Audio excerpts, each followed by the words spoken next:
Imagine un gigantesque bâtiment qui représente tous les pays du monde. Le Japon, c'est la fondation.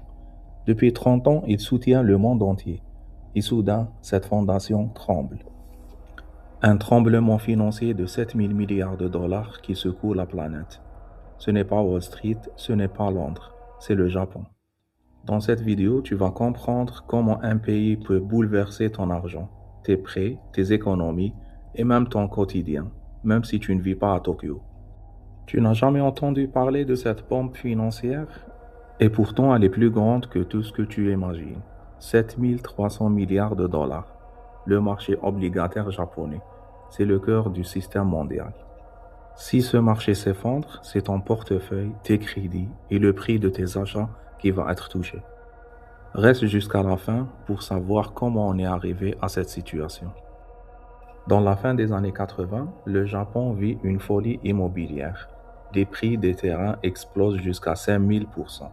Les banquiers prêtent 10 milliards sur des promesses, puis la bulle éclate. Les entreprises sont ruinées, les banques fragilisées et les consommateurs paralysés. La Banque du Japon fait descendre les taux d'intérêt à zéro. Le message est clair pour les Japonais. Dépensez, investissez, sauvez l'économie. Mais les Japonais font le contraire. Ils sont très prudents. Ils attendent que les prix baissent encore. Résultat, une stagnation, une déflation et une économie coincée dans une spirale lente.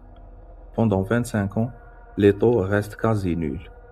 Et dans ce calme apparent, un mécanisme voit le jour en silence. Les investisseurs peuvent emprunter au Japon sans payer d'intérêt, convertir l'argent en dollars, ensuite le placer dans des obligations ou des actions ailleurs. Le profit est instantané. Ce mécanisme a un nom, le yen carry trade. Des milliers de milliards circulent et tout le monde s'y met. Des banques, des assurances, des fonds spéculatifs. Le Japon devient la pompe qui alimente les marchés mondiaux.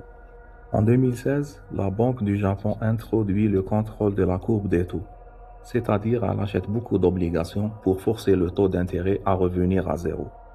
Elle devient le plus gros acteur du marché, détenant plus de 50% de la dette japonaise. Le marché obligataire japonais n'est plus libre.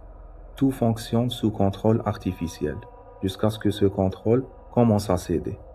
En octobre 2025, une nouvelle dirigeante arrive. La première ministre Sanae Takaichi annonce un plan de relance de l'économie de 135 milliards de dollars et suspend certaines taxes. D'où elle va financer ça?